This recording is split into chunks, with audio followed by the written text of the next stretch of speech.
গতকাল 16 ডিসেম্বরে ভারতীয় প্রধানমন্ত্রীকে টুইট করেছিলেন, যেটা বাংলাদেশের মুক্তিযুদ্ধ এবং এই বিষয়গুলো নিয়ে, সেটা বিজয় দিবস উপলক্ষে, যেটা ভারতের বিজয় ছিল, সেই বিষয়টাতে আনুষ্ঠানিক প্রতিক্রিয়া জানাবে কিনা বাংলাদেশ?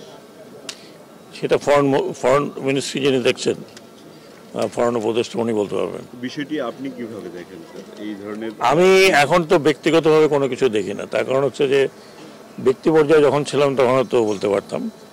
তবে ভারতীয় প্রধানমন্ত্রী তার মতো করে বলেছেন, বিশ্ববাসী জানে এই ব্যাপার, এটা কোনো নতুন ব্যাপার নয়।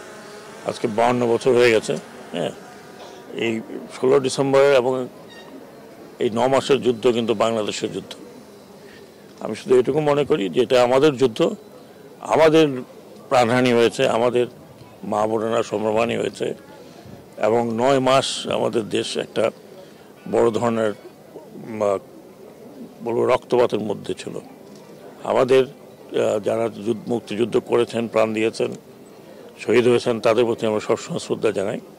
যারা বেঁচে আছেন আমি মনে করি তারাও আহত হবেন কথায়, কারণ আমাদের যুদ্ধটি আমরা শুরু করেছিলাম, আমাদের যুদ্ধটি আমরা সমাপ্ত করেছি। সেখানে সাহায্য সহযোগিতা ডেফিনেটলি ভারতের ছিল, এতে তো কোনো সন্দেহ নেই।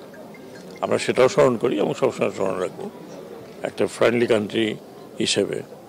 এখন ওটা যদি ওনারা অন্যভাবে ইতিহাসে দেখেন সেটা ওনাদের ব্যাপার। আমরা আমাদের ইতিহাসে মনে করি আমাদের এই মুক্তিযুদ্ধ বিশ্বের অন্যতম শ্রেষ্ঠ ঘটনা যা ঘটেছে বিশ্ব ইতিহাসে। Thank you. Thank you sir.